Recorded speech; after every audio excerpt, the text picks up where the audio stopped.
Following the Empress's bidding to find anyone they trusted and recruit them for a rescue mission, the members of Pod 7 had split into 3 groups. Captain Grimm had set off to call an old friend, as she had stated with a wiry smile, and Popper had left for a local bar that was frequented by some patrol pilots she knew from the old days. The rest of the team hopped onto the shuttle and flew as fast as they were allowed to while remaining in atmosphere back to Crematori, where they disembarked and made a beeline for the destination Slip had in mind. Ferry, Sel and Classy hadn't known anyone, or at least anyone in the system that they would want with them, and had decided to tag along with her. Slip exhaled deeply as she stared down the sign that read, Deep's Bounty, as it flickered to life in the waning afternoon sun. "You okay?" asked Ferry from her left. "Yeah," Slip replied. "Just enjoying the view." It was a lie, and the soft chuckle that emanated from her 3 compatriots indicated that they also knew it was just avoiding the truth of the matter. "Well," Slip sighed, "let's get this over with." She walked up the steps to the familiar restaurant and opened the door, the soft tinkle of bells masked by the slightly louder din of conversation from the admittedly few patrons. "Ah, welcome in," stated Amy from behind the counter, before she turned to face the group. "Riley!" she exclaimed affectionately, opening her arms wide.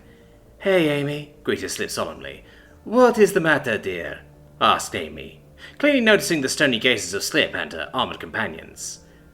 Slip straight up to the bar and sat down in a stool with a creak. "It's Adam," she said, running a hand through her short hair.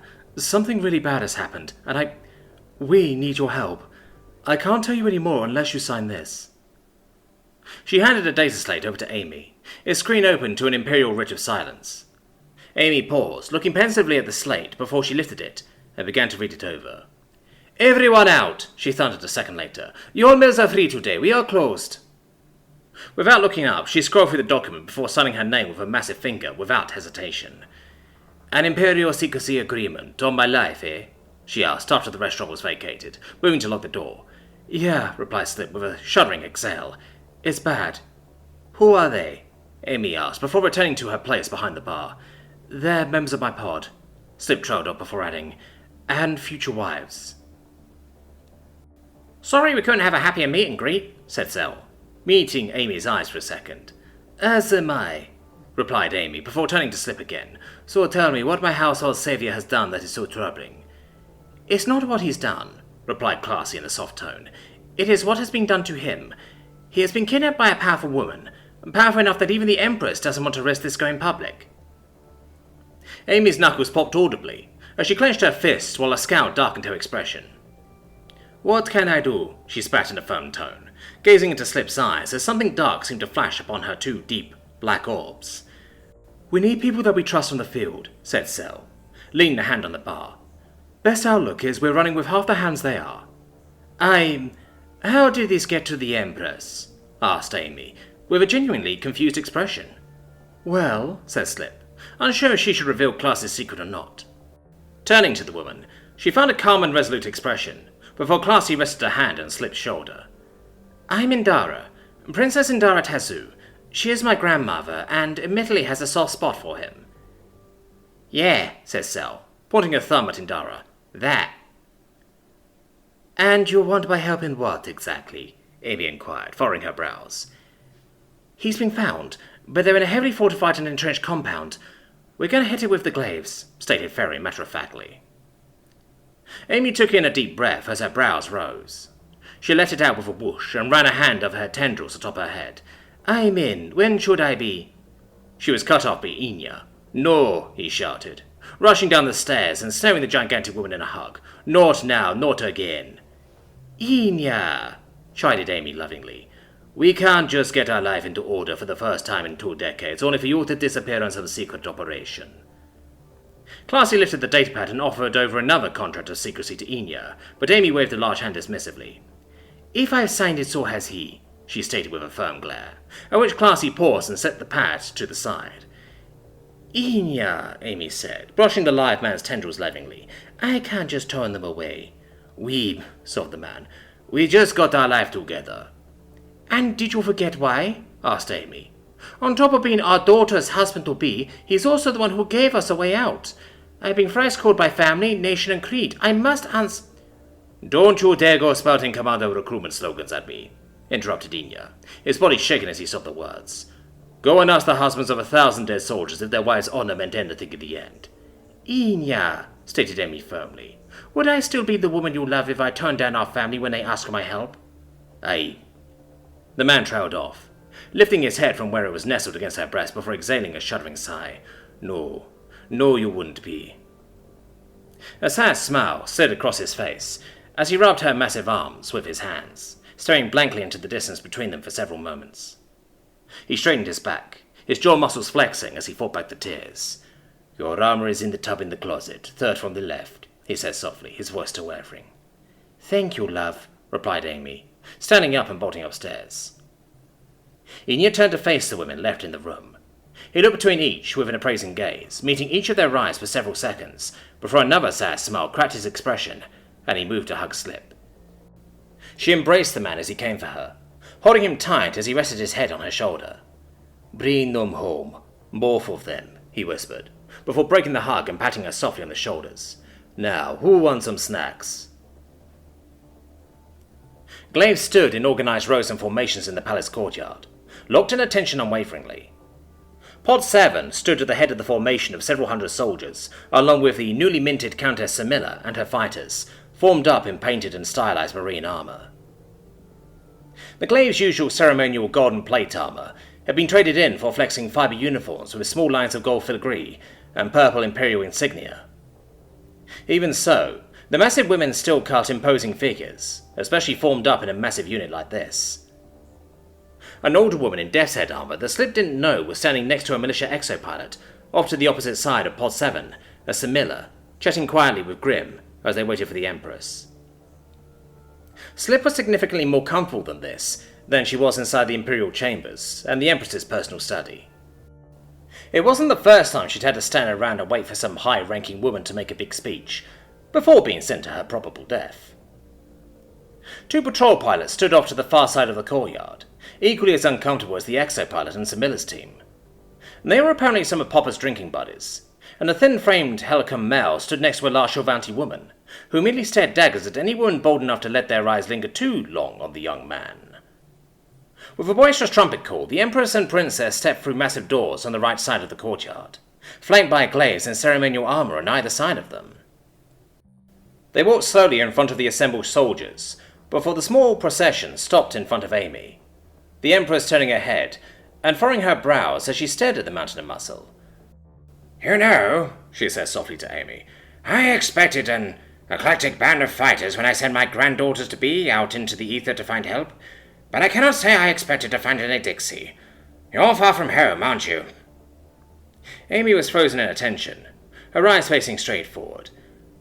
My home is Crentori, Eminence, she said shakingly, although her body was ramrod straight. Empress Callista laughed brightly and placed a hand on the larger woman's shoulder.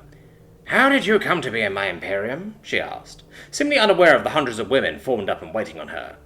Amy stated intelligently, I defected from the commandos and joined the Imperium when I was ordered to execute innocents nearly 2 decades ago. I've lived here ever since. Intricate hair, Varrock, said the Empress firmly, in a language Slip didn't recognize. Amy stuttered before slamming her fist against her chest with a resounding pop. Recrentil, Hawksir. Slip looked at Classy with a confused expression, hoping to figure out exactly what the fuck just happened. Classy smiled lovingly next to Slip and leaned her head down to whisper softly. Alliance Commando motto, she started, nodding her head. Roughly translated, it means, in life, honor, in death, peace. Grandmother does love her mottos and speeches, she said in a soft chuckle. But why are you here? What is your connection to all this? The Empress continued with a smile, looking genuinely curious. Adam is marrying my daughter, Riley, she said, clearly uncomfortable at the continued Imperial presence. Oh, that's wonderful, the Empress stated jovially, briefly turning to face Slip with a smile before refocusing on the nervous Dixie. We will have to get together after all this is sorted. Discuss inheritances and titles.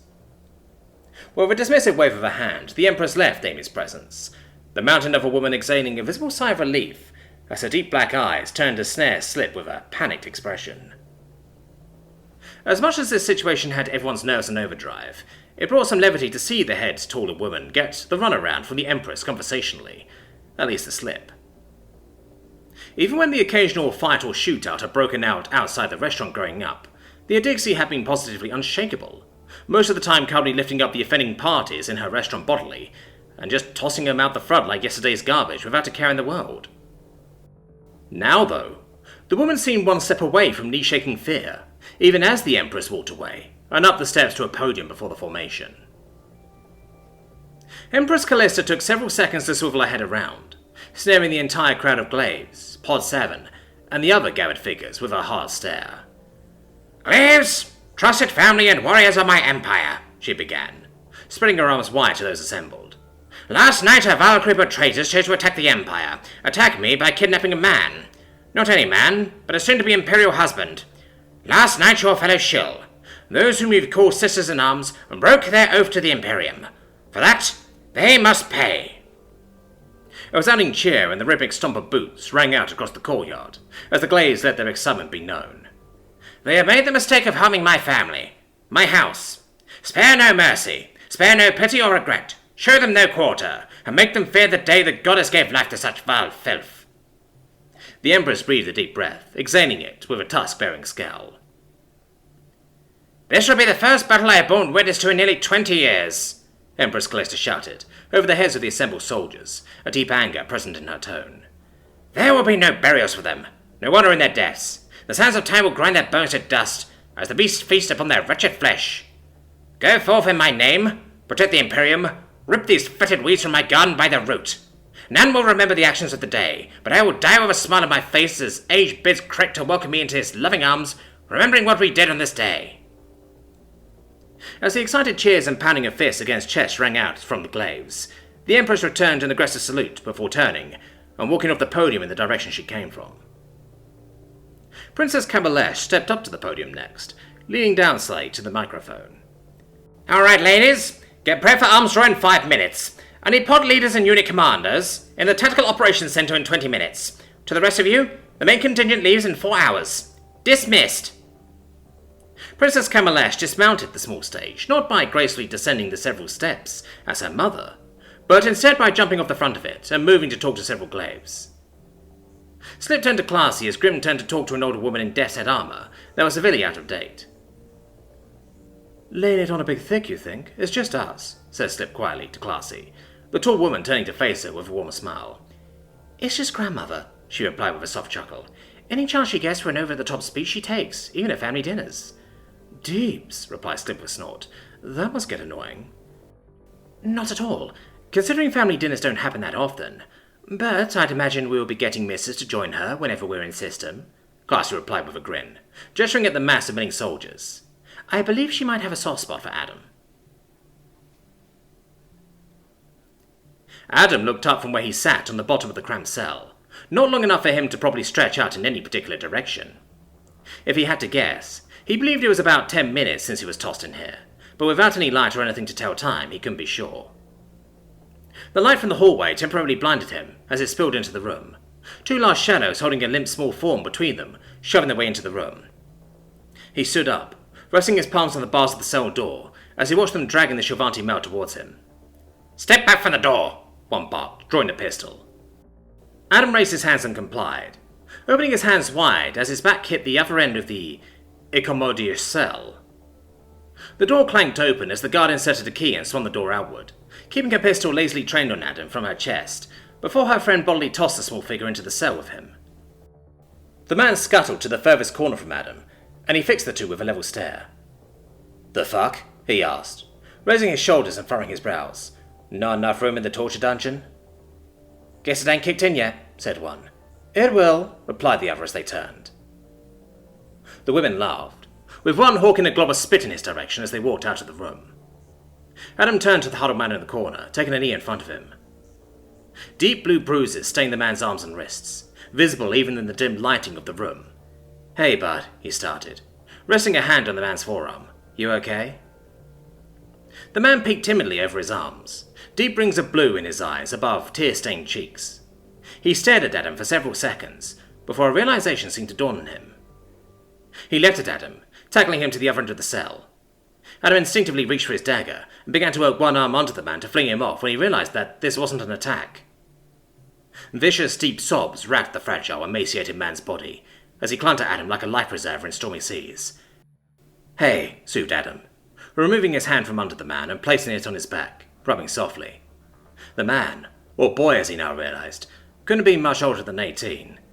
"They," blubbered the man into his right ear, as he pushed himself bodily against Adam, the boy's fingers curling almost painfully into his back.